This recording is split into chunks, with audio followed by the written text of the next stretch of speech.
We just did a story on AM Update earlier this week on the California wildfires.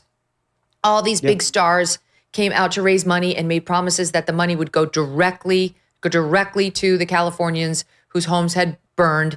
It didn't. We're trying to track down $100 million now, which appears, according to the reporting that we did, based on some local sources, to have gone to a combination of like immigration groups, random leftist causes, as opposed to rebuild homes. You see these aerial shots of what's been rebuilt in the Palisades, and nothing. The answer is nothing. Absolutely nothing has been rebuilt.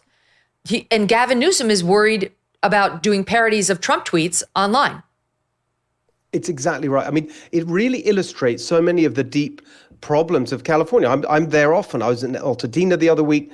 Palisades, I was there for the 6-month anniversary on the same day that Gavin Newsom at a press conference was bragging about this being the fastest recovery effort in history, historic speed of recovery he was talking about. I did my press conference standing in front of a pile of rubble in the middle of Pacific Palisades that was kind of flowing out onto the street and onto the road. He couldn't even clear the sidewalk. He promised 6 months ago this is classic Newsom. He just runs around saying things, nothing happens. He promised a Marshall Plan to rebuild Palisades. It's just a joke. But the point about the missing money is very, very deep, actually, because this is exactly the serious answer to where the $24 billion of homeless taxpayer money has gone, is exactly where the fire aid money has gone.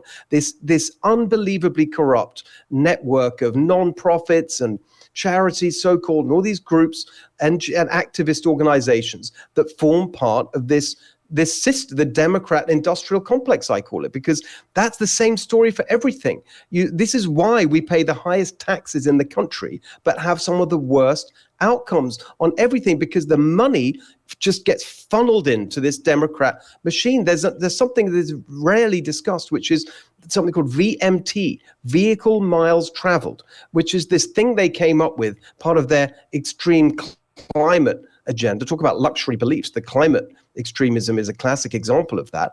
And they just put this fictional amount of charge for the amount of money, amount of miles that are traveled for any new road project or housing project or anything you want to build. They put this allowance in for vehicle miles traveled, how much traffic's going to be generated, and then they charge taxes on that.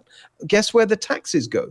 It's called mitigation for climate impacts, and it goes right back to the NGOs and the climate activists and all these organizations. This is what goes on in California. This is what you get with 20 years nearly of one-party rule, this kind of corruption.